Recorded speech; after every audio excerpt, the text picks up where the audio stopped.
Welcome in. It is a Clippers Talk Live. I'm Adam Osland. Good to be with you guys on a Saturday here, college football Saturday.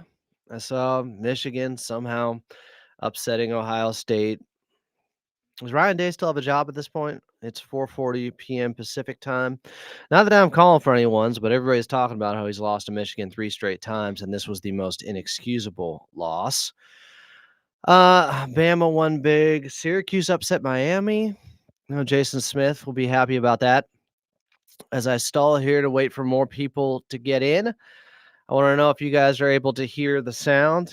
I want to make sure everything is up and running because I got a lot of sound to play for you guys in this episode. So if you can hear it, I'm so lonely. Please help me. have you heard AI Adam? Let me know. Shout it out. I'm so lonely. Please help me. Because I got 3 sound bites for you guys I'm going to play in this show pertaining to the end of the game against Minnesota, Ivica Zubac, and then an update on Kawhi Leonard. Talked about it a little bit yesterday, but want to give you some sound from Coach Lou. This was from a question from Wa Murray pregame yesterday. We got to bounce back. I'm so lonely. Please help me. Baruch said. Baruch, can you hear the sound? Are we good? Are we up? Are you able to hear everything? I just want to make sure we're all right. Are we all right? Brian and Ralph laughing. And then I have some audio for you that we'll get to in just a little bit. Give me 1 second here. All right. We heard. So lonely. So I'm going to start with this. There's some leftovers from last night's 1-point loss, 93-92. The Clippers would fall by that final score in Minnesota to the Timberwolves. Frustrating one, especially because of what happened late, where they just decided not to foul. And I was thinking about it some more, and then I went back and checked the tape. As I let it marinate a little bit, I was upset about it last night. I was upset about Ivica Zubac not getting the basketball. More on that in a little bit. There are some disturbing trends going on, not the ones we want to see. But I want to start off with what happened at the end of that game. With the Clippers not fouling, and it looked a little bit like what happened with the Chicago Bears on Thanksgiving. Poor clock management at the end of the ball game. Some unforced errors and miscues by the Clippers. There were a lot of turnovers, and then at the very end, they couldn't get the rebound. You needed to foul at some point. There was about a 2.5-second difference between the game clock and shot clock. Most people say shot clock, then game clock, but I kind of look at it as game clock, then shot clock, subtracting the game clock or the shot clock from the game clock. Does that make any sense? Am I confusing everyone here? I look at it that way because there were about 2.5 seconds left in the game before the shot clock would expire. So there was that 3 by Mike Conley at the very end. Anthony Edwards tried to tip it in, couldn't get it. Then it goes into the hands of Rudy Gobert. He had it with 2 seconds left. And Chris Dunn is right there and didn't elect to foul for whatever reason.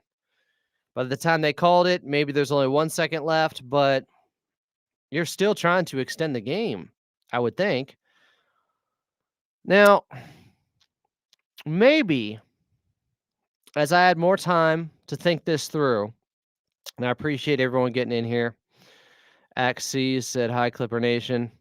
J-Dog said, Adam, my guy. Punk's Gone Wrong said, I'm the one who tagged you on an Instagram post about Pat Bev and Kawhi. Is there any truth to it? Not sure I trust it since Pat Bev has a huge podcast.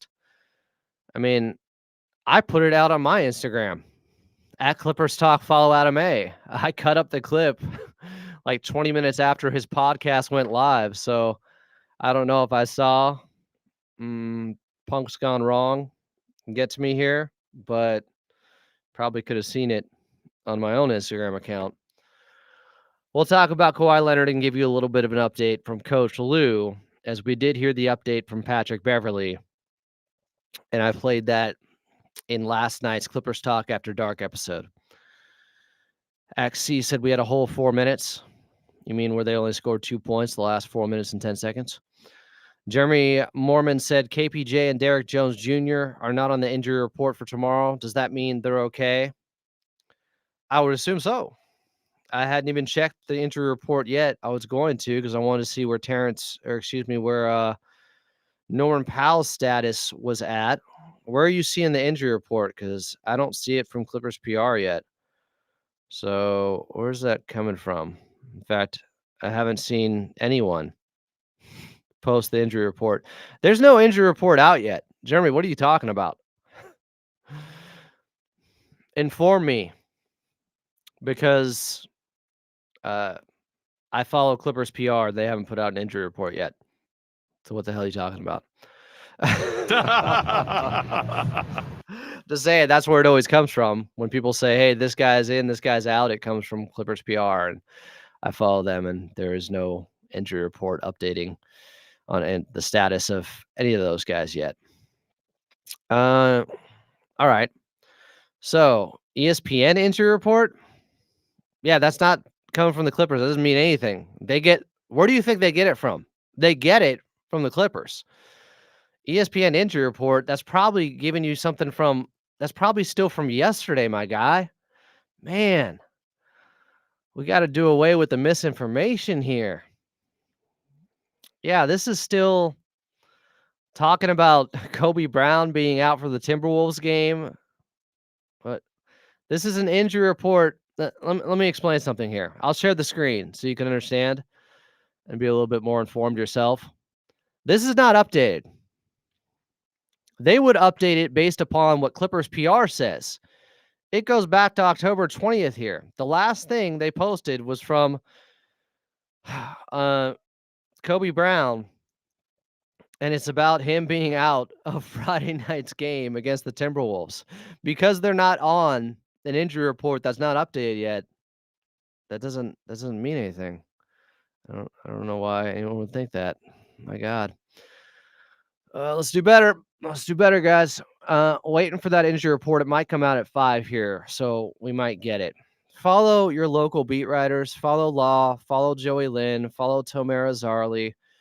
Follow Justin Russo. Those are the people who will give out the information coming from Clippers PR, which is the number one source to get this stuff from. It goes from there, and then it reaches places like the ESPN injury report that you just cited.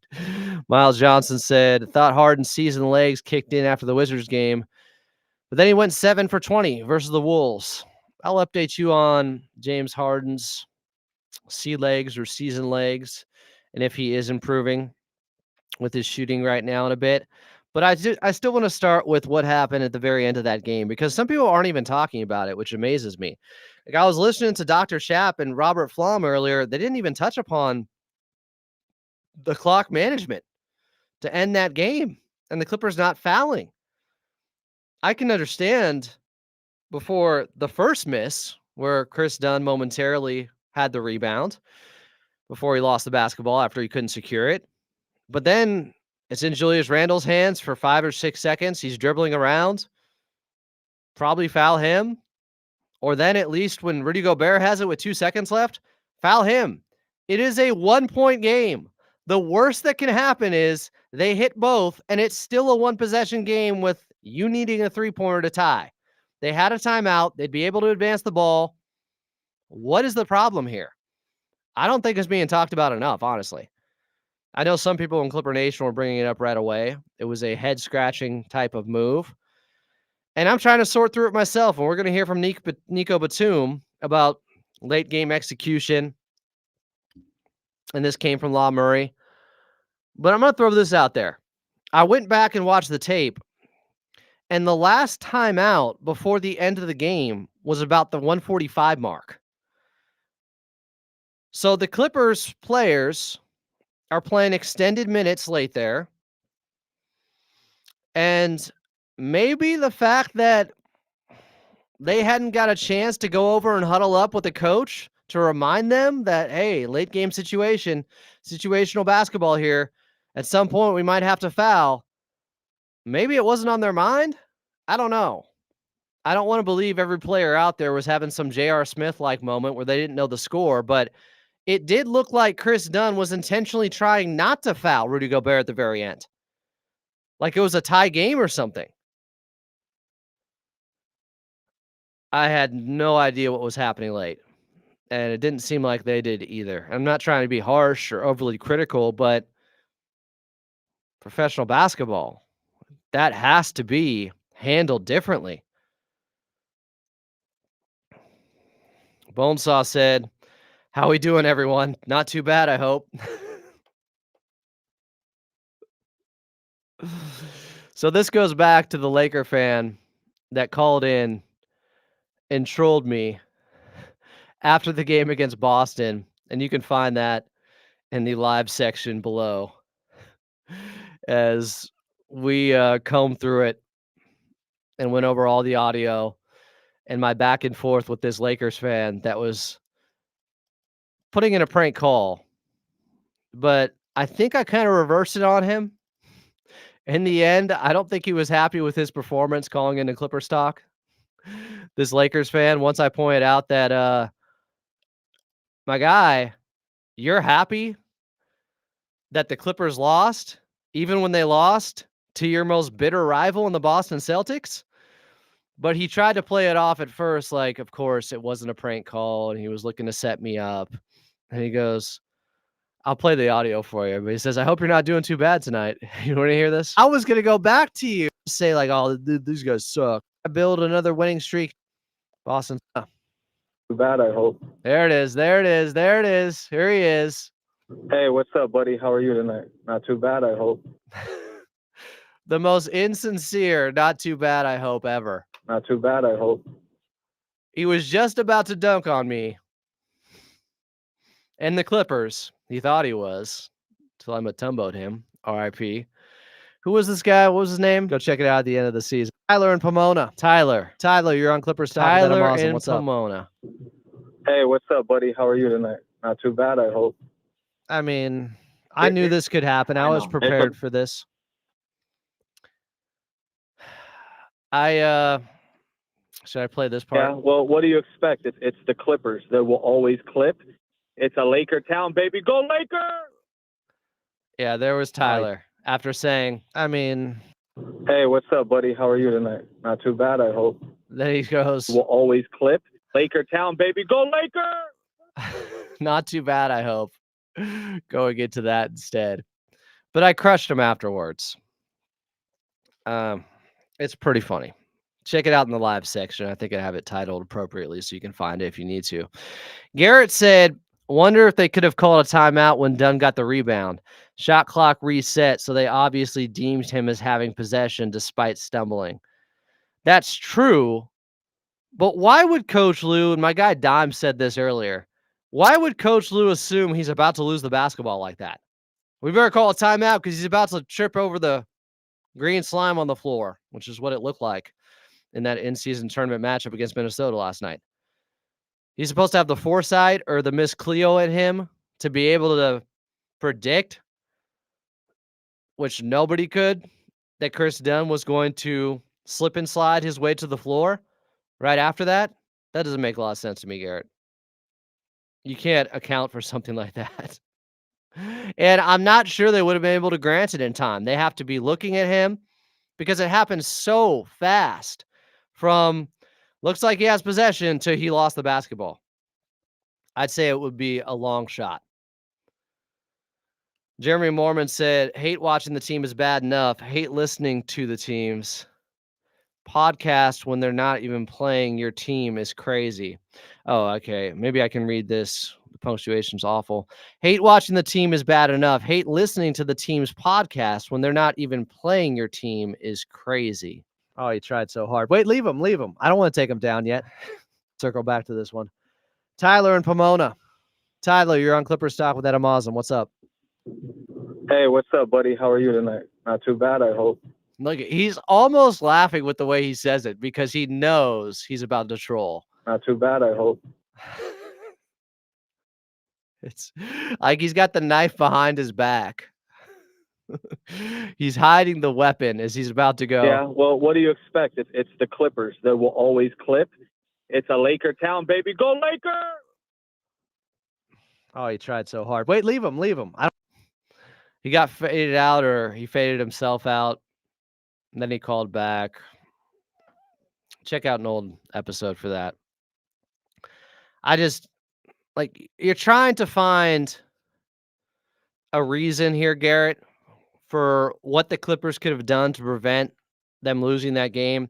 To me, what happened with Chris Dunn was just unavoidable. That turnover, it's just one of those things. He couldn't hang on to the basketball because he made such an athletic play to get the board over Rudy Gobert that he was falling to the floor, basically. Garrett said, I'm not blaming Lou for not having that foresight. Just wonder if he wanted to call a timeout after the stop to draw up a play. Feel like he usually lets the guys play through, which led to that. I'm going to say it again because maybe you didn't hear it. They likely don't even get the timeout because the amount of time he actually had control of the basketball, Chris Dunn, was minuscule. It was for a quick New York second. It was nothing. So, like, this woulda, coulda, shoulda stuff regarding that play, that's not where they lost it.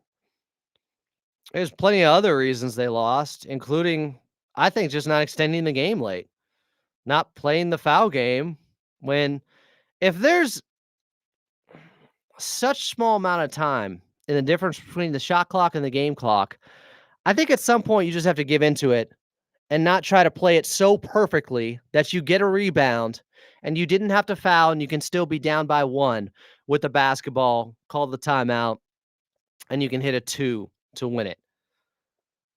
But they had to be so perfect there with there only being a 2.5 second difference between shot clock and game clock. It's like, okay, if they use up the entire shot clock, take the shot, 2.5 second difference, by the time it hits the rim, if you're taking it from 3, and Mike Conley didn't use it all up, but if they did, it's bouncing off the rim, and you're probably, even if you do get the rebound, it's too late. So the entire strategy to me just falls apart. It makes 0 sense. At some point, you have to foul there. You just have to. Put Julius Randle at the line. Honestly, don't even let it get to the point where Rudy Gobert has it with 2 seconds left, and then you foul, and maybe they call it with 1.3 seconds left. He goes to the line. Give yourself more time for that three-pointer if they hit both free throws to tie the game on the other end. I just find it so baffling and perplexing that could happen at this level. Like, I don't like when teams let you take a three-pointer to tie a game, and you can say Minnesota might have intentionally fouled the Clippers and not even let them get a shot off to tie it late. With that, if there was, a second or less on the clock, sometimes that's hard to execute, and you don't want to foul them while they're going up for the three-pointer, therefore they get 3 free throws. But I never like when coaches just let them get a shot off for a 3 to tie the game. Play the foul game. Send them to the line. Don't even give them a shot to tie it. I've seen that come back to bite the Clippers when they won the game in Denver against Jokic, who went for his career high, I think, of 7 threes. What, the second game of the season, their first road game? When they won that game, they made a mistake. They let Jokic get off a three-pointer when the Clippers were up by 3 to tie it. Now, Derrick Jones Jr. defended it well, and he kind of had to double clutch it. But he had already gone for his career high from distance. That's a game plan mistake. That's strategy. You can't let that happen. Like, Jokic just hit too many clutch threes. He's hit too many big shots. He's a 3 times MVP, a 1 times finals MVP. Foul him. So, Coach Lue admitted that was a mistake afterwards. And then a couple games later, they made the right call in that scenario. and they did foul to not let a team have a chance to tie up a ball game. I wonder if they learned from this too. And I wonder if it was a minute 45 left between their last timeout, their last huddle up, and the final buzzer. They didn't have another timeout for the coaching staff to reiterate, hey, we might have to intentionally foul at some point. Now, if Coach Lou's running out there and saying foul, I don't know if he did that either. There's still a way to communicate, even if you're further away from your players and not in a huddle as it's happening, and I don't think he did that. Garrett said, yeah, totally not looking at that last play as the losing one. They scored one bucket in the last 4 minutes. Totally agree. They should have fouled with the Wolves being a poor free throw team. Like, you had the right guy with the basketball late in Rudy Gobert. And from what I saw from the camera angle, it looked like Chris Dunn was trying not to foul him instead of sending him to the line with maybe 2 seconds left. Punk's Gone Wrong said cardiac clips had me flatlining. Please help me. Please help me. Well, the good news is that they're 12-9. But here was Nico Batum on the end of the game, and maybe this will be somewhat insightful for what happened. Here's Law Murray in the locker room post-game after the Clippers lost 93-92 to Minnesota last night. When you have a situation like that at the end of the game where you got to scramble, hopefully, give yourself a chance with another position. What's that like for players on the floor to have to navigate that without the help of a timeout or foul, coaching staff? Like, how do y'all make that decision and execute? It's not easy, though. It's not easy. So just sometimes just game situations. So we just have to sometimes, it's not easy stuff, experience stuff. We're going to know what to do for it. Sometimes you can rely on timeouts. So you have to make a decision that even more. So, it's a good loss for us. Also, still have the next. So he said it's a good loss for us. Basically something they can learn from. But also point out it's not easy, not being able to rely on a timeout. That was Nico Batum post-game. 6Ab said Chris Dunn stumbling and losing the ball was very unfortunate. It was a basketball thing, but the Clippers not fouling was unacceptable. I agree. Again, the only reason Chris Dunn was in a position where he could stumble and lose the basketball like that was because he skied for a board over Rudy Gobert and made this crazy athletic play, which threw his equilibrium off to the point he was falling over when he tried to secure the basketball. Criticizing him for making a rebound that he should have had no business getting to in the first place, I don't think that's very wise. The amount of people that were coming after Chris Dunn last night, I couldn't believe. I mean, I can because it's the internet. I could not believe, though, the amount of hate coming towards Chris Dunn post-game, where I had people in here that I was throwing in timeout left and right who were saying trade Chris Dunn, who were completely blaming him. And I saw a post from somebody on X that said, let me see if I can find this. Basically, here it is. From Cy at Lee Goated One. This is like offensively stupid to me, this post here. He said, I don't care if they didn't foul, which is ridiculous. You should care. He said, let's talk about Dunn's turnover. That erased everything good he's done for the Clippers this season. Atrocious. Are you kidding me? You think one play erased everything he's done? They're not above 500 without Chris Dunn. He's in their top 3 or 4 of their top 5 lineups this season when it comes to plus minus. He's been awesome for them. You don't turn on a guy like this. Luckily, everyone in the comments was talking sense. Zubat season said it really doesn't. Does not erase everything good he's done. Clip season said, relax. He fell. It happens. It's basketball. Acting like you never played before. 4 points move on said, no, it doesn't. LOL. He had a bad game. I wouldn't even say bad game. He had some bad moments. He missed a 3-pointer that was wide open. He's been struggling from the outside. I can bring up the numbers here in a second. Somebody said, okay, relax, chill on him. So cooler heads prevailed, and Clipper Nation, for the most part, came to his defense. And I hope this is just a guy looking to rage bait or looking for engagement, because this is pathetic. That erased everything good he's done for the Clippers this season. Atrocious is right.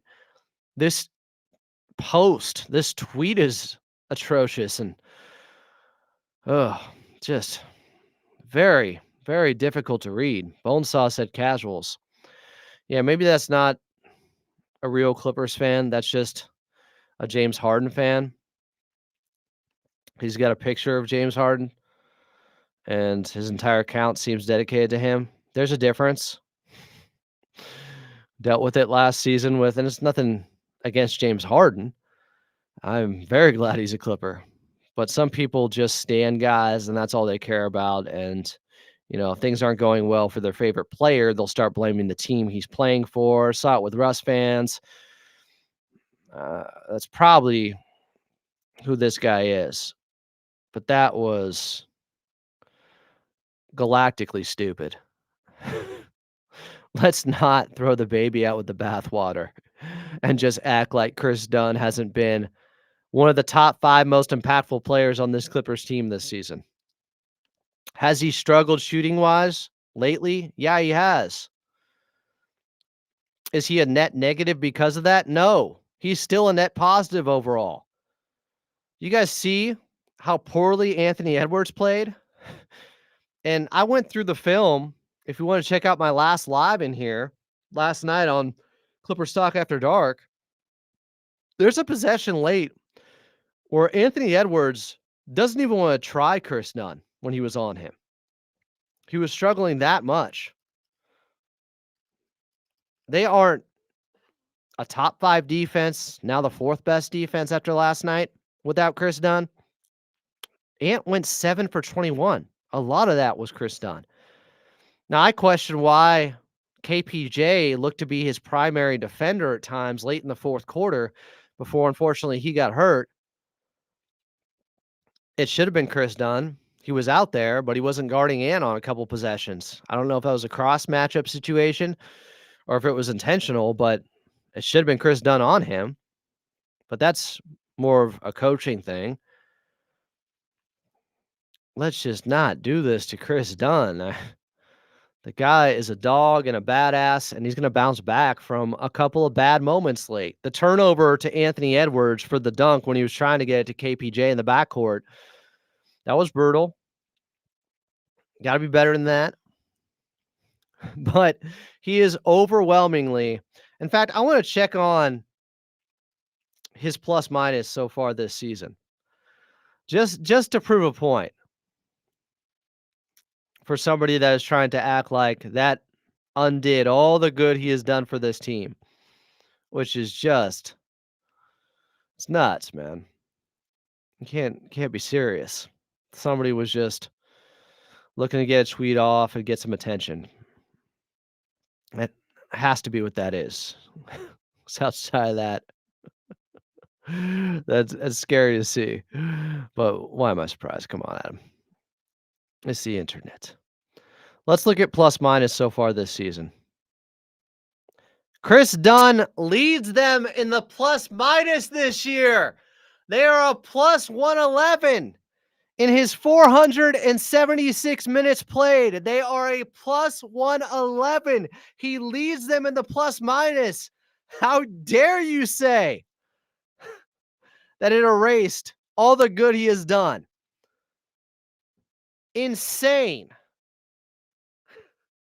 In fact, I'm going to have to retweet what he said right now. I'm going to do it for you guys live. Chris Dunn leads them in plus minus this season. Leads the team in plus minus as I workshop this live here. I just can't believe this. This is so offensive. He's a plus 111 in his 476 minutes played. What happened last night with a couple bad moments does not erase all the good he has done for this team.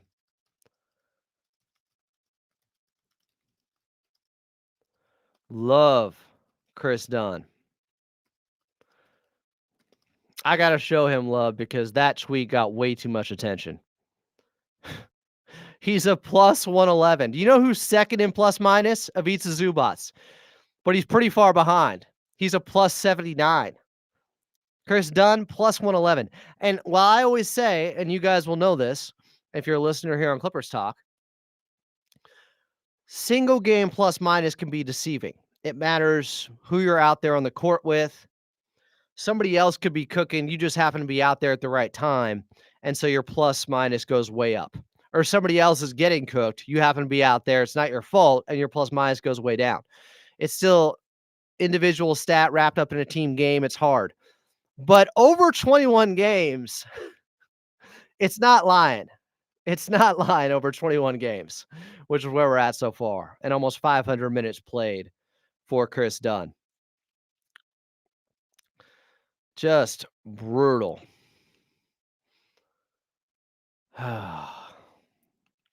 Chris Dunn, bounce back tomorrow, please. 6ab said he's atrocious for that post. Max Vegas said you called it. Chris Dunn was shooting above his season average at the beginning of the season, and he would come back down to earth. I try to tell people that. So, pertaining to that specifically, here are the numbers. He started his first 10 games, 11 of 24 from 3. That's 45%. The last 11 games, we're 21 games in now, his volume is up, but he's missing a lot more shots. He's 11 for his last 39 from 3. That's 28%. First 10 games, 11 for 24 on lower volume, 45%. Last 11 games, Chris Dunn, 11 for 39. Higher volume, that's 28%. I was concerned about this. I knew he wasn't going to end up likely over 40% from 3. Let's not talk crazy here. This post is just, I don't know who this guy is. Lee Goated One, at Lee Goated One. Ugh.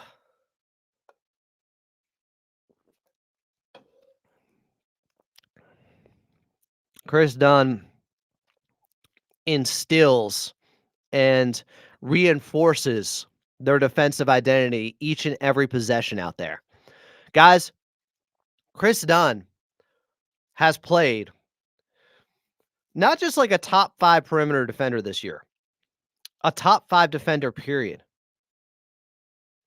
That's how good he's been. He's been incredible. And even if his 3-point shooting, even if he ends up at, 34% on the season, he's such a good defender, you don't mind it. And he can play make and bring the ball up some. He's not elite at it, but he can do some of it, which helps out James Harden. Garrett said, I'm rocking with Dunn every day of the week. Advanced stats shows star level positive impact, and eye test shows the team being way better with him on the floor. All their best lineups, 5-man lineup data shows he's in there. All their best lineups, he's in there. It's not a coincidence. Ozzy said, yeah, I got to combine stats plus film. You do. I've seen too many one-game box scores with the plus minus looking way out of whack, but over 21 games, no. Christian Abuana, I just butchered that. Christian says, it seems when the Clippers go into clutch time and Harden slows the game down to use the clock, they play worse. It's like it psychs the team out. Okay, let's see if that lines up with the actual numbers. See, this is why when people say it seems when they're going off eye test, well, we can see if that's actually the case. I'll give you the clutch time offense for the Clippers. So, on the season, the Clippers are 24th on offense. Let me make sure because I know it updated last night. I believe they're 24th offensively. They might have dropped down. Yeah, they're 24th on the season offensively when it comes to offensive rating. In clutch time, their offensive rating is slightly better. They're 22nd. So I don't know if you can make that case. I get what you're saying. They haven't been great there, obviously. I'm just saying, compared to how bad they are typically, it's slightly better. Defensively has been the real problem. See, this is why you got to go to the numbers sometimes because you got a significant sample size. We're 25% of the way through the season. The Clippers have the fourth best defense on the year. But in clutch time, their defense is only 21st. That's what's really killing them there. Their offense is about the same. Defensively, they drop off. Now, some of that could easily be because of their turnover rate in clutch time. Where, let's see here. Yep, they're 28th. They turn it over far too frequently. So you could blame, the amount of turnovers, I guess. Some of that is on James Harden. You could go there. I'm going to look at where he ranks or where he is in fourth quarters when it comes to assist to turnover ratio. James Harden here. Because I know it wasn't pretty for a while. I want to see if it's still a struggle. So just in fourth quarters with James Harden, as I go to totals and not per game, James Harden in fourth quarters, 24 assists to 18 turnovers. It's not even 2-1. It's almost 1-1. You want 3-1. 24 assists to 18 turnovers. I think it's improved a little bit because I think at one point he actually had one more turnover than assists in the fourth quarter. That would have been a week and a half, 2 weeks ago when I checked this out. So it is something to monitor. They're not good enough taking care of the basketball in fourth quarters at all. And some of that certainly falls on the shoulders of James Harden. Now, is he having to do way too much and is he gassed and it shows? It shows those tired legs mostly in fourth quarters. I think so. He missed 3 3-pointers and a floater in the fourth quarter in the last 4 minutes after he had the 4-point play last night. Missed 3 threes. I think one of them was an ill-advised 3, but it is James Harden, and he can hit that step back. I didn't hate the floater. He was just long with it, as he has been pretty often so far this season. I can give you some of those numbers in a second here. I could do it right now. Why not? We're talking about James Harden. Might as well go to it. So James Harden,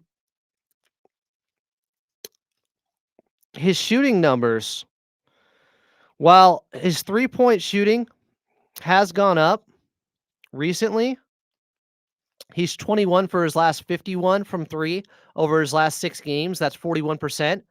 His 2-point percentage, though, is still pretty low. So if you want to say his sea legs or his season legs are coming around, he is 21 for his last 51 shots from 3, James Harden. That's 41%. That is over the last 6 games. But on the season, the 2-point shooting has still been bad for him.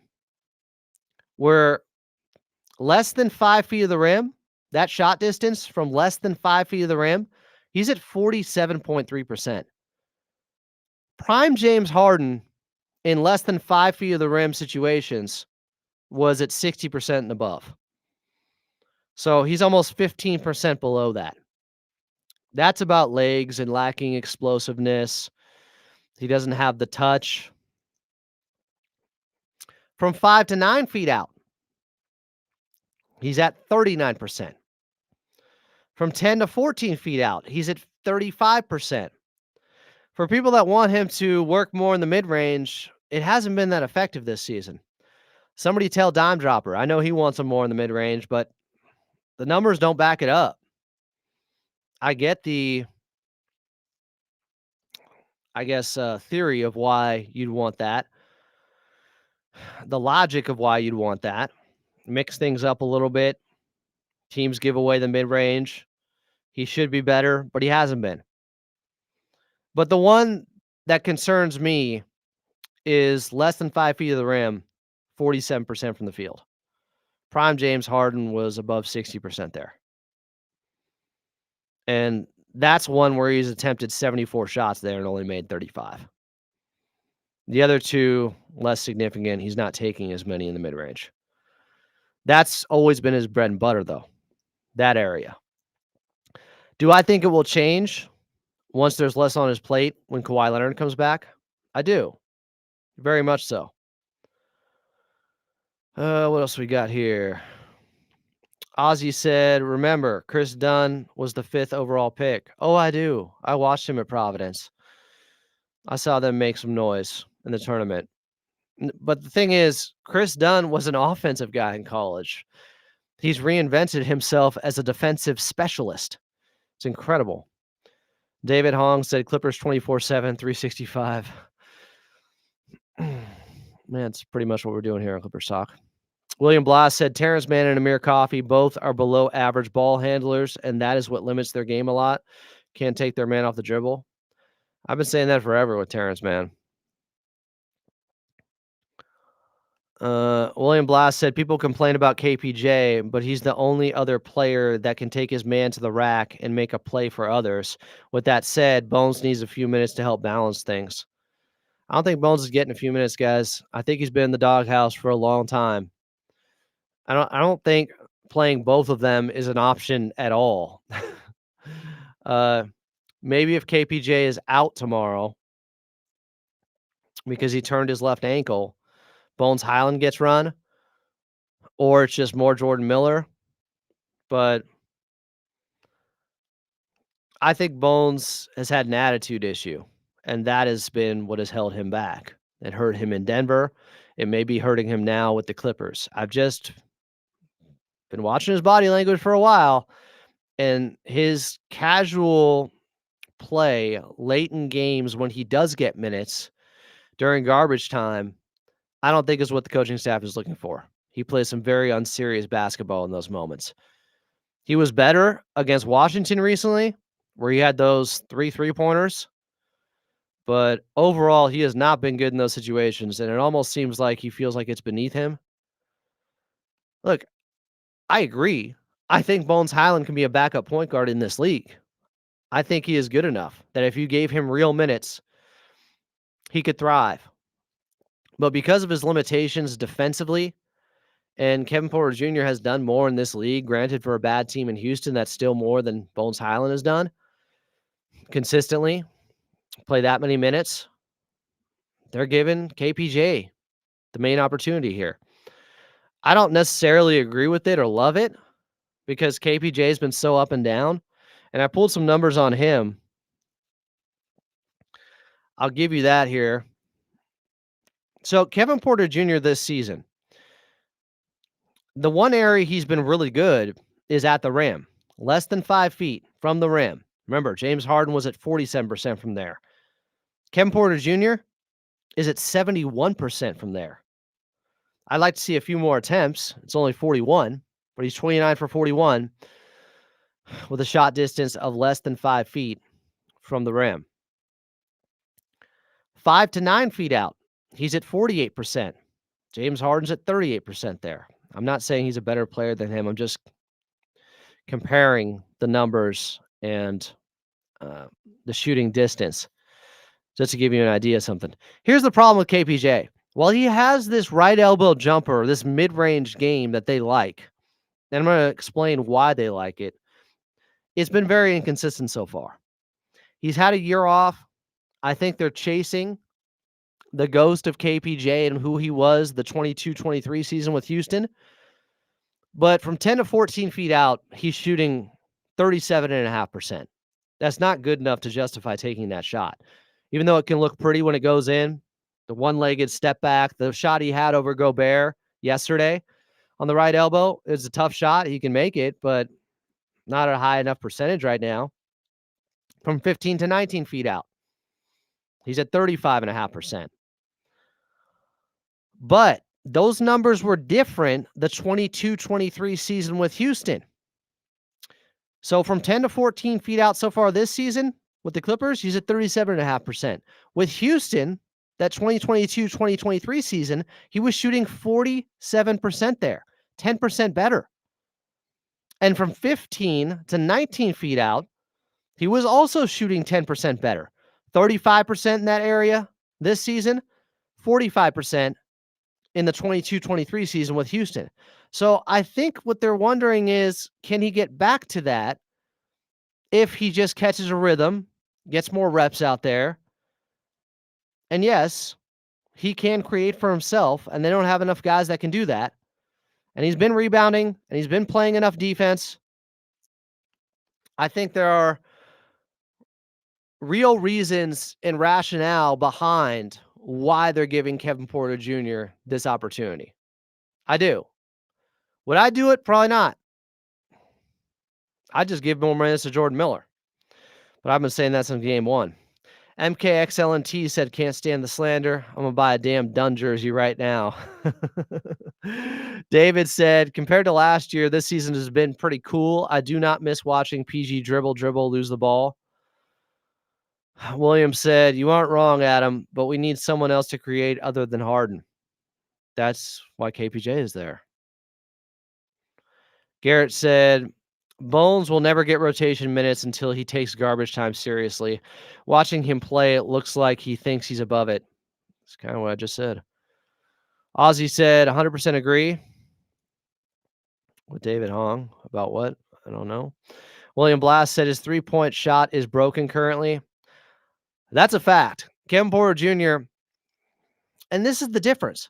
He was taking more catch-and-shoot threes with Houston. Now he's taking more off the bounce, isolation, step back threes. The catch and shoot three numbers in Houston were really good. His last two seasons, he shot 48% and 44% on catch and shoot threes. He's not taking them right now. The frequency is, it's almost nothing. Ozzy said, every player on the roster is talented and gives it 100%. Jonathan Ing said KPJ's three-point shooting is just broken and his offensive process is pretty bad overall. I agree for the most part. Yeah, I heard Robert Flom say that. It is below league average. I'm not trying to argue against taking Kevin Porter Jr. out. I just don't think it's going to happen, and I understand why they're doing this. They need another creator. He can get to the basket. He has been finishing really well. And they just don't have enough guys that can go get a bucket for themselves or create for somebody else. Bay City's still talking about last night's game, saying we had a chance to put them away. Bay City said, just dropping by. What's up, Bay City? Christian said, the future looks bright with KPJ. He just needs to get with Kawhi and work on his efficiency. Kawhi is like the perfect mentor for him. Maybe.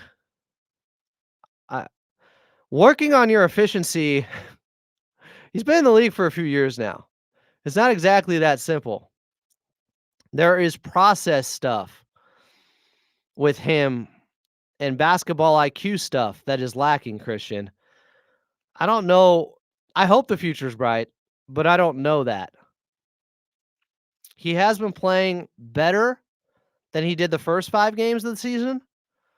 So, therefore, you continue to give him minutes and hope that he progresses. William Blast said, I enjoy KPJ hesitation, quick twitch, jukes to the rack. It's great to see that skill set on a modern player. His mid-range is also nice. But I just gave you the numbers. He's shooting under 40% in the mid-range. That's not good. I'm glad it looks good when it goes in. It's not going in enough to justify those shots. They were going in for him in the 22-23 season, though, his last full year with Houston. And that's why they're letting him do it. Jonathan Ings said, I say this even as a KPJ has been playing better the last 10-ish games. Yeah. Bonesaw said, Bones will never get playing time if he doesn't take those minutes seriously. Probably not. William Blast said, a wing player or off-ball player who can take their man to the rack. Chris Dunn does it sometimes also. It's a breath of fresh air when it happens. William Blast said, KPJ needs to keep playing. We need another guy who can attack. He probably needs to attack more. He over dribbles a lot, and his teammates have talked about this. I posted a video of Ivica Zubac talking about this. He's already got his man off balance. He has the advantage, and instead he's continuing to dance with the basketball sometimes. That's not great. Neither is my computer dying. I got to plug it in.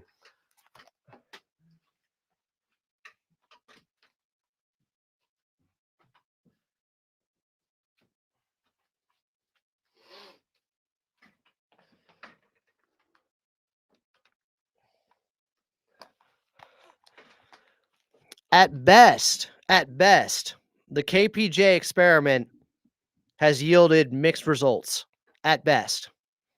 And I would say overall, he's probably been a negative. Let me check and see where his plus minus is at for this season. I'm curious to see where KPJ is at. Remember, the guy leading them in plus minus, Chris Dunn, plus 111 in 476 minutes. Ken Porter Jr., he's a plus 4 in his 391 minutes.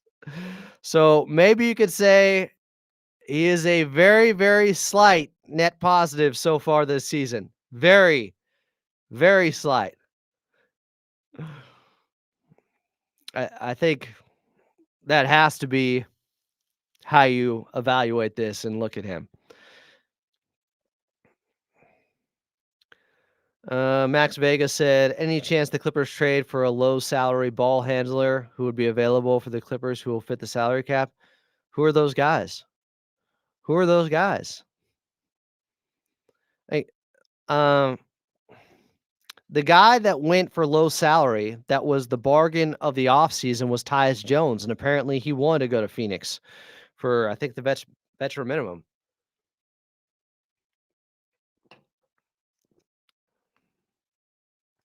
Oh, we got an update. Clippers PR just put out the injury report. Questionable. Norman Powell, left hamstring strain. Out. Kobe Brown, back injury management. Out. Cam Christie on assignment. Trenton Flowers on a two-way. Out. Kawhi Leonard. Out. Kevin Porter Jr., left ankle sprain. Out. PJ Tucker not with the team. Norman Powell, questionable, not probable still. He was questionable going into the game yesterday with the left hamstring. So Kevin Porter Jr. is out. There's Bones Highland. If Norman Powell isn't back, that could open the door for Bones Highland tomorrow, guys. Then you do need another ball handler. If Norman Powell doesn't play, I would expect Bones Highland to get run. And if it happens, I hope he takes advantage of the opportunity. I hope he shows out. But KPJ probably had one of his better games yesterday. I think he had a 10-point straight sequence from like the end of the third, start of the fourth. Maybe it was end of the second. Yeah, Russell Westbrook does return to SoCal against the Clippers. Russ has been playing better. We'll talk about that in our preview coming up here in a little bit. But keep an eye on Bones Highland if Norman Powell isn't able to play. He could play even if Norm does. But KPJ's out. So that is kind of a developing situation here. All right. Let's get to Ivica Zubac because I got some post-game audio from him too. And a disturbing trend going on with Big Zoo. Now, I think I played for you guys last night, and I did. If you want to check it out, we did a film study the last 4 minutes and 10 seconds where the Clippers only scored 2 points in Clippers Talk After Dark. And there's a play from Ivica Zubac, and I think I could play it from my own Twitter account because I made a video or a collage. I kept together a montage of me screaming last night about Ivica Zubac because I don't think he got the ball enough. But I always feel like that. But on a night like last night, he definitely should have gotten the basketball more. And yes, I think Christian's referencing that shot over Rudy Gobert, where I said it last night, but it was Hakeem Olajuwon-esque. It was. So you'll be able to see the play in here as I play this for you guys. They didn't get Big Zoo involved enough. How does he only get up 9 shots in a game where he's 8 for 9 in 33 minutes? He looked good against Rudy Gobert. He had one of the best post moves I've seen by anyone all season long. Just ridiculous shot fakes and shoulder fakes. That was near the end of the third quarter when the Clippers weren't scoring. I don't know how you don't get it to him more and get him more involved. It has been a constant theme that has gone on for far too long. And with the way he was playing against Rudy Gobert, it's just inexcusable. My point is this. When are we going to stop going away from Ivica Zubac and freezing him out? Want to lose a basketball game? Best way to do so is to not get Ivica Zubac involved.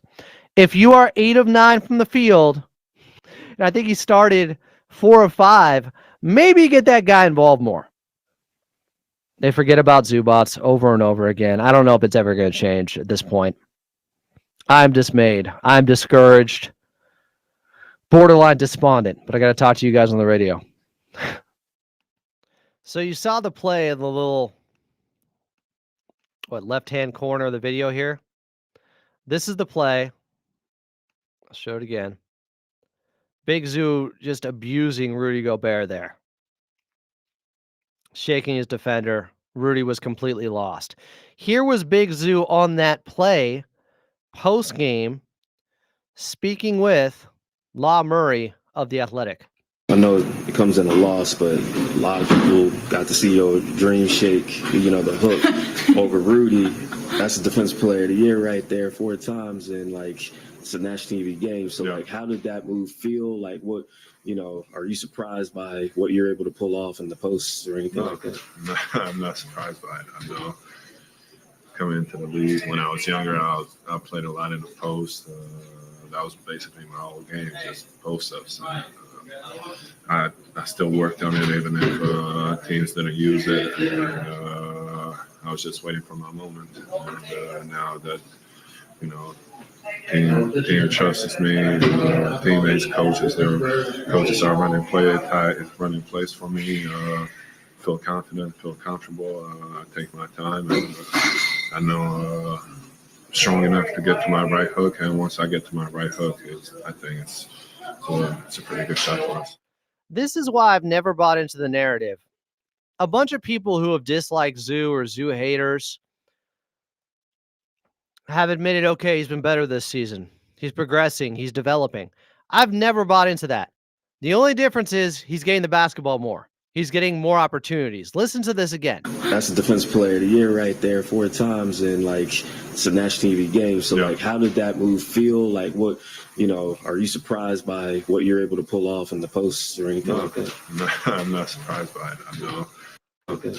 I'm not surprised by it. He's not surprised by it because he's had this in his bag forever. Coming into the league when I was younger, I played a lot in the post. That was basically my whole game, just post-ups.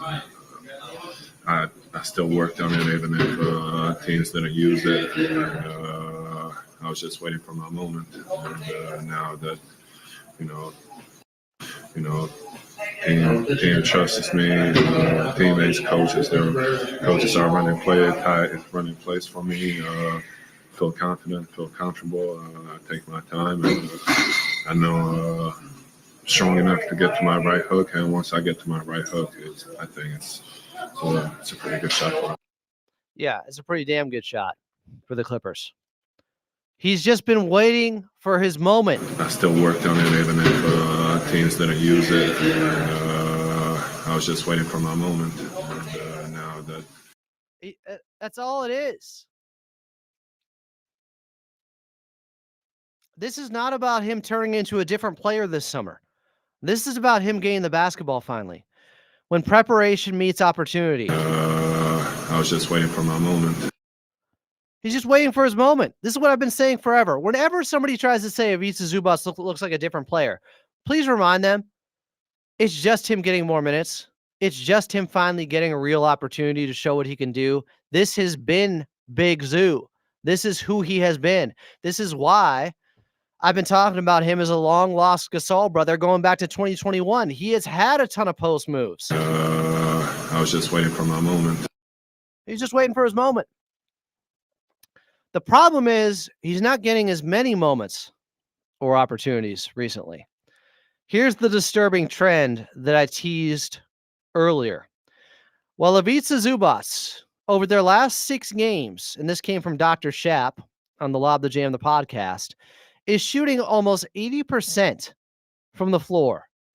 Their last 6 games, Big Zoo is shooting almost 80% from the floor. He's only getting 10.5 shots per game during that time. In fact, his shot attempts are going down. He started off the season, the first 10 games, averaging 12.3 shots per game.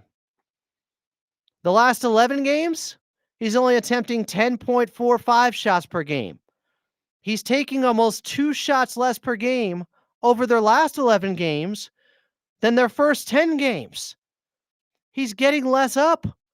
Mind you, 6 of the last 11 games have been without Norman Powell, and he's still taking less shots.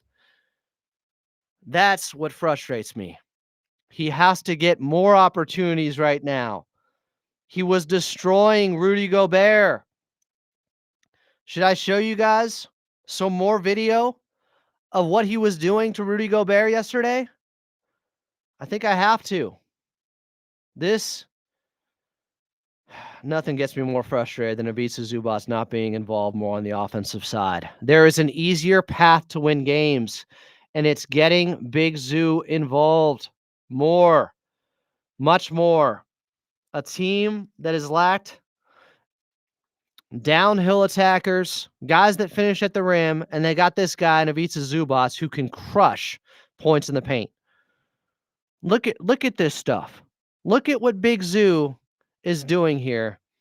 I'm going to share this video against Rudy Gobert.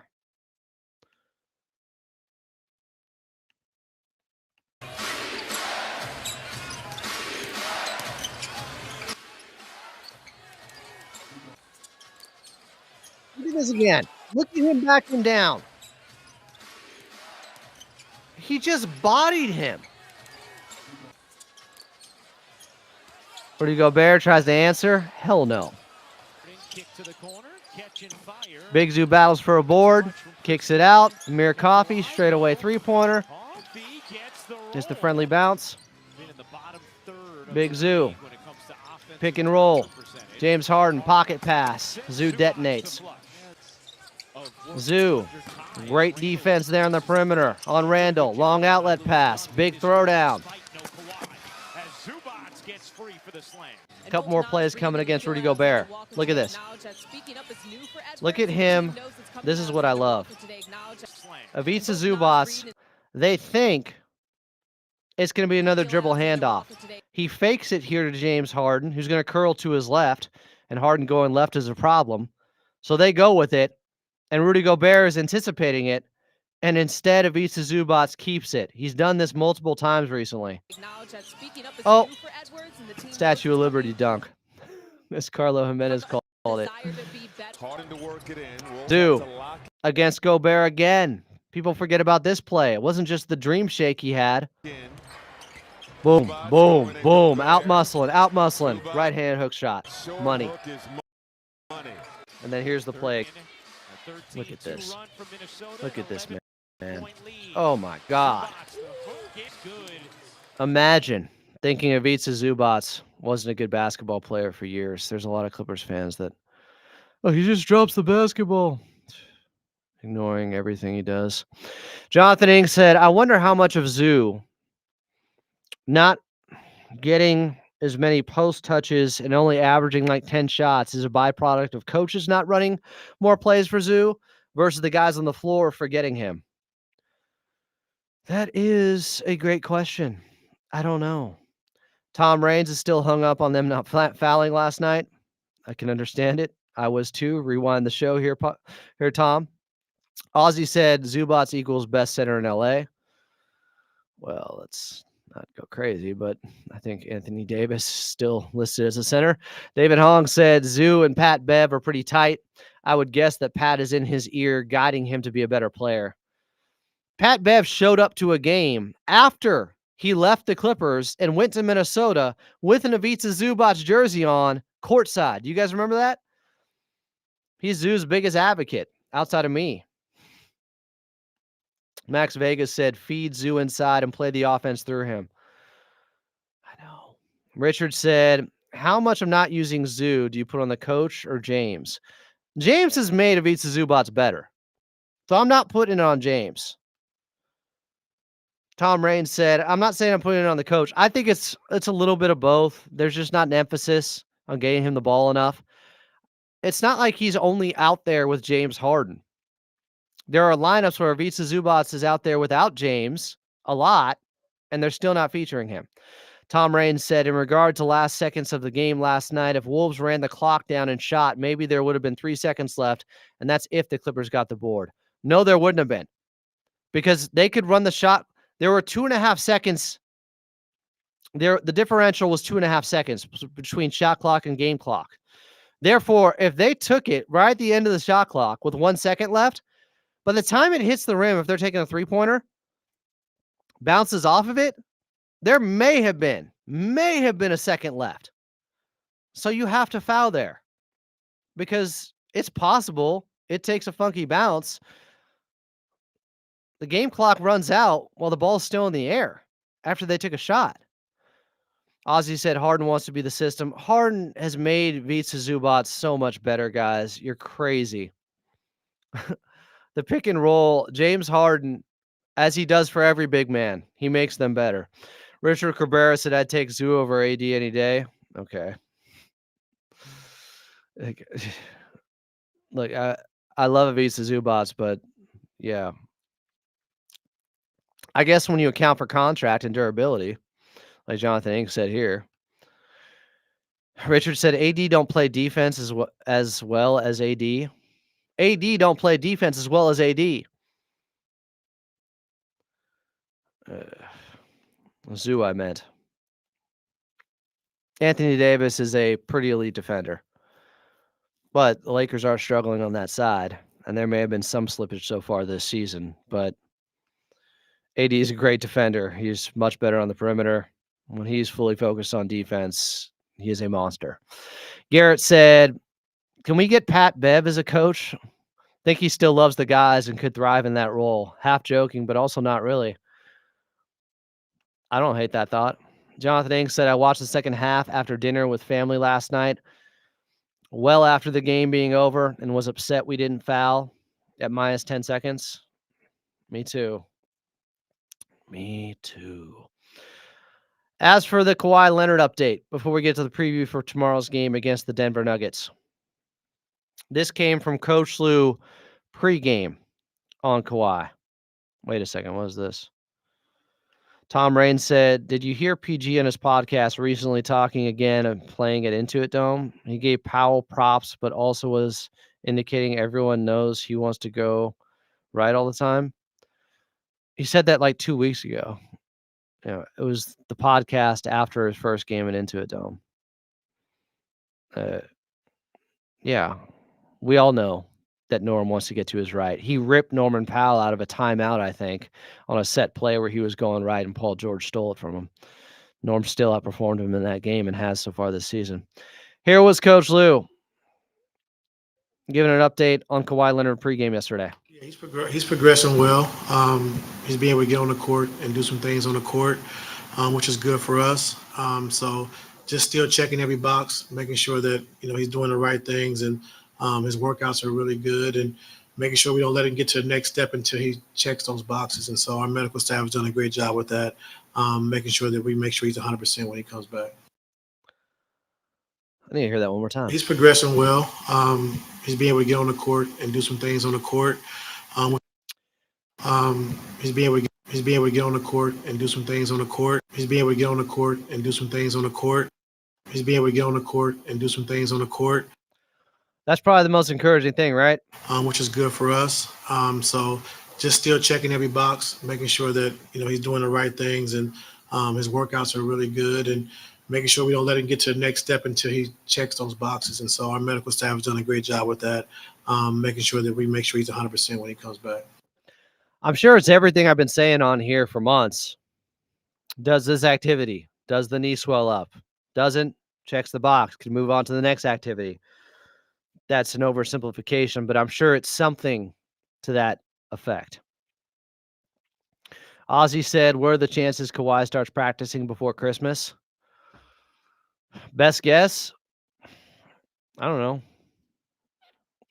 I'd say 50% or maybe slightly above. My best guess is he's back in January. That's my best guess. I have no intel on that. Nobody does with Kawhi. So I made this point recently. If Law Murray can set his dates back for when he thinks he's going to be practicing, if Law Murray can't know and he pretty much knows everything, then nobody can know. It's Kawhi, international man of mystery. But I'll take this. Which is good for us. He's being able to get on the court and do some things on the court. Do some things on the court. He said he was doing some shooting before. Sounds like some box jumps, maybe. He's being able to get on the court and do some things on the court. It's progress. The fact, though, that it's about to be December and the injury was back in late March, it's not enough for me to crack open a party popper or anything like that. But we'll take whatever we can get. Clippers are 12-9. Taking on the Denver Nuggets at Intuit Dome tomorrow night. Denver is 10-7. They are 3-3 their last 6 games, with a win over the Jazz. That was last night, 122-103. A loss at home to the Knicks, 145-118. When was that win over the Jazz? How much time have they had off here? Oh my God. That was November 27th. That was on Wednesday. So they have had some time. They are well rested. The Clippers do have 3 days off, I believe, later next week, Thursday, Friday, Saturday. This would be the Denver Nuggets getting Thursday, Friday, Saturday off before facing the Clippers. That Jazz win, was on Wednesday. And that was a big bounce back for them after losing to the Knicks. Before that, they beat the Lakers. What else is new? They dominated them. They went on like a 50-17 run at one point in that game in LA. So they were in LA. They go back to Denver, lose badly to the Knicks, where Mike Malone was calling guys out and saying, we need our leaders, the guys who have been here for a while, to be more vocal. Can't just be Russ. Another team that is having not an identity crisis or anything like that, but look at themselves in a mirror type moment and trying to figure out who they want to be the rest of this season in the Denver Nuggets. But Nikola Jokic is still no Jokic.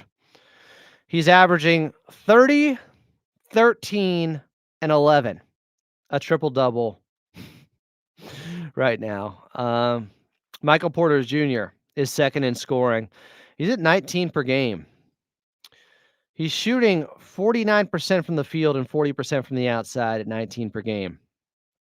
That is a step up for him, I believe, because it has been Jamal Murray taking a little bit of a step back. Can he still be the same guy? Is what a lot of people are wondering. Yeah, Porter Jr., the shooting splits are basically the same, but he's getting about 2 more points per game than he was last season in Denver.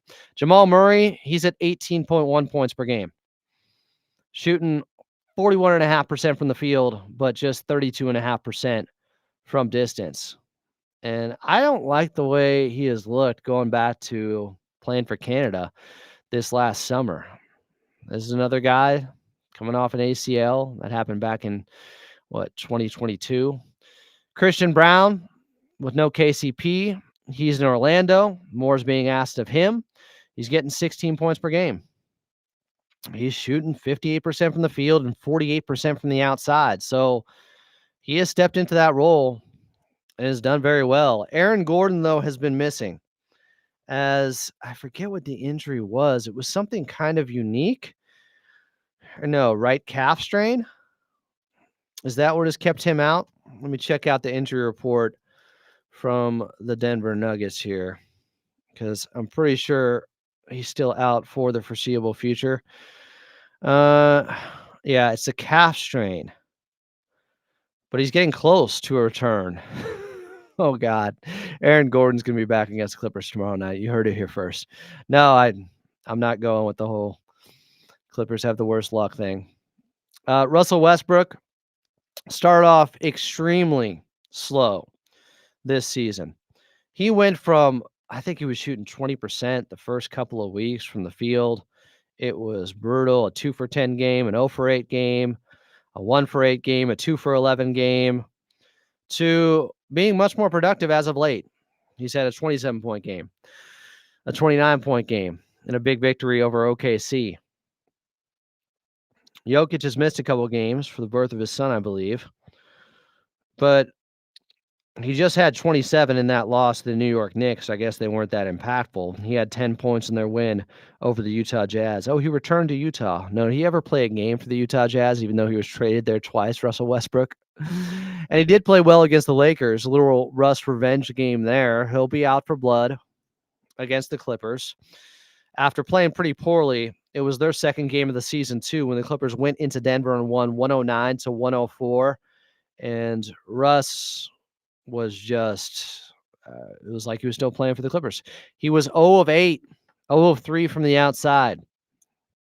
Had just 2 points in that game. So, I don't know if he'll get a tribute video. I guess I assume he will. That pretty much happens from anytime people return at this point. But Russell Westbrook has been improving and settling in with his new team in the Denver Nuggets. Peyton Watson's getting 9 points per game. Julian Strawther hasn't exactly taken off after good summer league preseason. Just hasn't materialized yet. And I think a lot of their season is going to go how he goes to some degree. Like, their bench is just pretty thin. I think they need him to get it going. And their backup bigs aren't very good. Dario Saric, older DeAndre Jordan. They haven't played a ton either. So Denver has holes on this team. And they've been losing guys year after year to free agency. First Bruce Brown, then KCP last season. They're still 6th offensively, the Denver Nuggets. Clippers, 24th there. Defensively, though, man, Denver is 18th. Last season on the defensive end, let's say they were around 12. Where were they last year? They were 8th defensively. So from 8th, and where were they on offense? 5th, so about where they are this year. But 8th defensively last year to being 18th defensively so far this season. What about pace? Russ was supposed to help them there. He has, I guess. They're 7th in pace. After, I think they were a bottom 10 team in pace last season, the Denver Nuggets. Let me check on this. Yeah, they were 26th. So Russell Westbrook has helped them get into their offense a little bit quicker. I think it's an overall point of emphasis by the Denver Nuggets. Rebounding. This Denver team going up against a very good rebounding team in your Los Angeles Clippers. Something, again, that has shocked and surprised me They are 13th in rebounding percentage. Defensive rebounding percentage, the Denver Nuggets are, they're not closing out possessions well. They're 23rd in defensive rebounding percentage. The Clippers are first there. Offensive rebounding percentage, the Denver Nuggets better, 11th. Clippers are 12th, so they're right next to each other.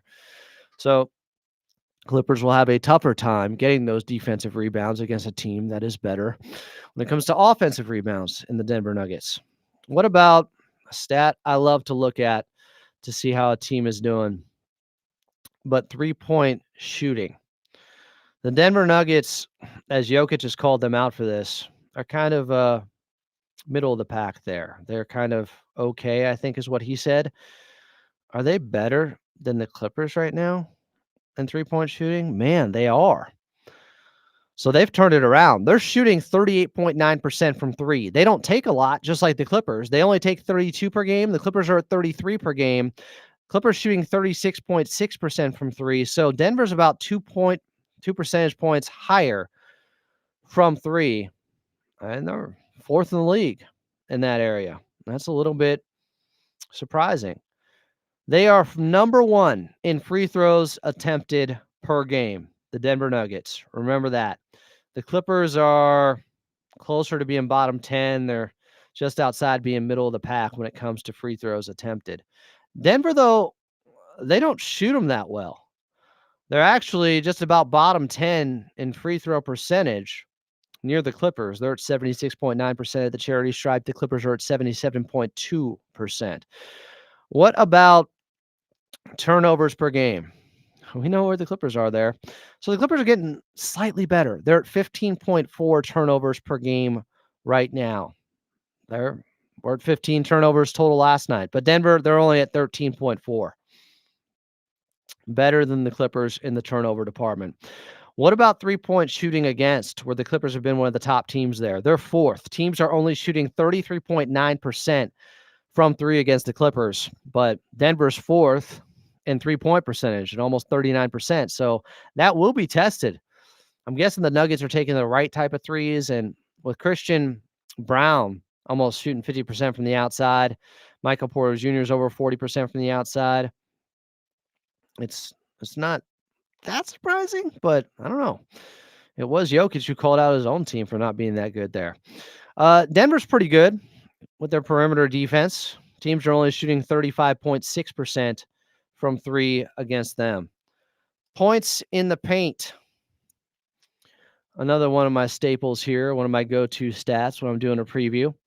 Clippers are 11th at 49.8 points per game in the paint. Denver, slightly better. They're 8th, 50.7 points per game in the paint. As to be expected with Jokic, and since the Clippers don't go to Ivica Zubac enough, maybe that will change tomorrow. Zubac has had some of his best games against Nikola Jokic, and Jokic has had a couple of his worst games ever against Ivica Zubac, who is the best defender. Literally, you go off isolation post-up data, nobody's better against Nikola Jokic than Ivica Zubac. What about opponent points in the paint per game? Clippers top 10 there, 9th. Teams only getting 45.4 points in the paint against them. The Denver Nuggets giving up points in the paint this year. They're 23rd. Teams are getting almost 51 points in the paint per game against the Denver Nuggets. Fast break points. Okay. Do we have a Russell Westbrook effect in that area? They're playing at a top 10 pace when they were at a bottom 10 pace last season. Is it translating, though, to more fast break points per game? I don't want opponent fast break points. I want team fast break points. All right, here we go. So the Denver Nuggets are at 17.5. That's 5th in the league. That faster pace is getting them out and running a lot more and scoring the 5th most points per game in the fast break. Clippers are 14th there. Denver's at 17.5. Clippers about 1.5 behind them per game at 15.9 in fast break points. Yeah, Denver's up 3.5 points per game in fast break scoring from where they were last season. That is a significant shift for a team that was definitely a more Slower, plodding, methodical. Opponent fast break points per game. All right. Clippers are 18th. They're giving up 15.7 per game. The Denver Nuggets, they're lower. They're 24th. They're 18th defensively for a reason. They're giving up more points in the paint. They're bottom 10 there. They're bottom 10 when it comes to transition points. Denver's giving up 16.9 transition points per game. So there's a lot of ways the Clippers can attack them. Denver just has not been stout enough on the defensive end so far. Garrett Griffin said really need Norm tomorrow. Remember, he dominated Denver in the first game of the season and need his scoring with Porter Jr. out more than ever. With Kevin Porter Jr. out. Gotcha. I started to think about Michael Porter Jr. Yeah, that was the Norm game in Denver. Maybe his best game of the season because he went 14 of 21 from the field and 7 of 11 from 3. Maybe this is why they've been holding him out so long. Norm, we're going to need you against the Denver Nuggets again because you had 37 points on 21 shots and hit 7 3-pointers against them in Denver. The Nuggets killer. I remember afterwards, Mike Malone was very upset about what Norman Powell was able to do to his defense. So that is a great call there, Garrett, as you have had a few of them. All right. I think I'm good. I think this has been almost an hour and a half. The Pull-Up Podcast, my guy BJ is saying Denver is going to be a tough game. It will be. I think they've been waiting for a reset where they can establish themselves again as one of the best teams in the league and get on a roll. Let's see where both teams stack up in the West currently in the standings. Clippers are 12-9. They're in the 8th spot. They're 4 games back of the OKC Thunder at the top of the West. They are 2 games up on Minnesota, who's just outside the play-in. They're 11th. The Denver Nuggets, though, at 10-7, they're in the 5 spot. But like the Clippers are right next to them. Denver has a slightly higher winning percentage. While they have 2 less victories, they also have 2 less losses. So that's what helps them there in winning percentage and gets them above the Clippers. Clippers in the 8th spot, Denver Nuggets in the 5th spot. Big game tomorrow at Intuit Dome. I need everybody there, including Norm Powell playing. Jonathan Ing said, if Norm does come back, I hope there isn't a ton of rust he needs to shake off, especially with those pesky soft tissue injuries. The most peskiest when it comes to a hamstring. Yeah, don't rush him back. I hope that they wouldn't. This Clippers team wouldn't. So if he's back, it's because he's ready to be available and to play like Norman Powell. But yeah, there still could be some rust. You got to knock off. Just put up some shots early on. We know KPJ is out. That changes the complexity of this game and could mean minutes for Bones Highland against his former team. Ooh, I don't hate that. I don't hate Bones going up against the Denver Nuggets. I kind of like that. He might have something for him. That could be interesting to see. Or they just play Jordan Miller more, which I'd be fine with. But you need another guy that can have the ball in his hands and create for others. And so I think, especially if Norm is still out, Bones Highland is definitely playing in that scenario. We'll see. Should be a good one. Tip-off, I believe, is at 7 tomorrow. Clippers hosting the Denver Nuggets. It is tip-off at 7, pregame at 6, right back here, but at Intuit Dome, but right here on the Clippers Talk YouTube channel is all I'm saying. Love y'all. Appreciate you guys. MKXLNT. Cheers. Clippers need a bounce-back victory. And they were upset post-game with that loss, by the way. Vica Zubas did talk about that too, saying they can't wait for the game Wednesday against Minnesota. But they have 2 games before that, against Denver tomorrow night and then Portland on Tuesday. So that Minnesota game is the second night of a back-to-back. It's at home, but they'll be at the rest disadvantage, the Clippers against Minnesota on Wednesday. Handle what's in front of you. Don't overlook Nikola Jokic. And let me just show you this one more time.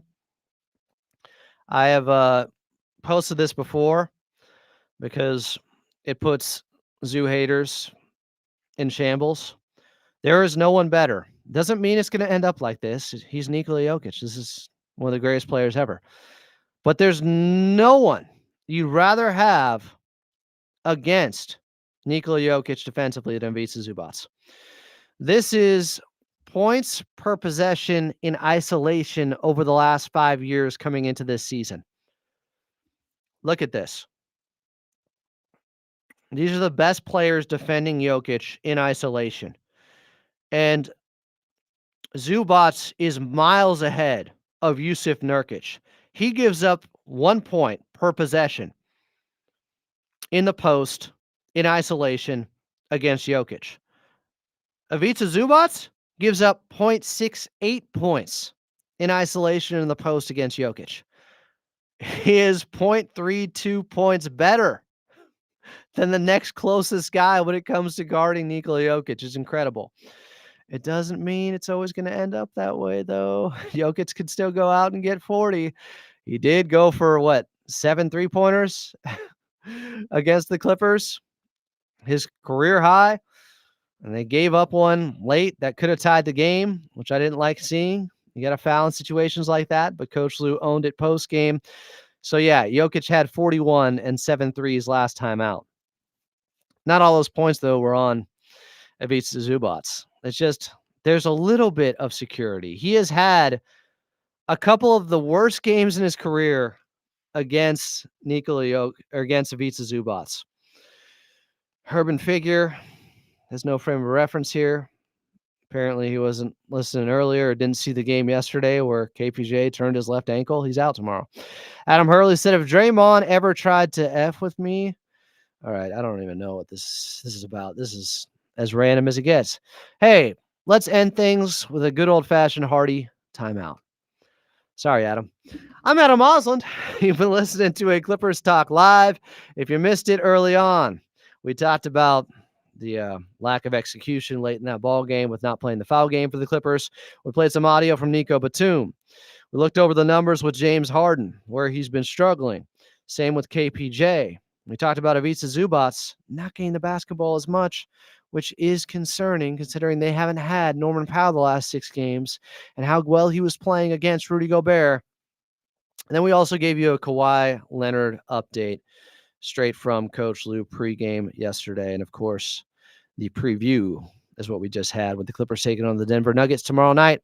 Hope to see you guys at Into It Dome. Talk to you tomorrow at 6.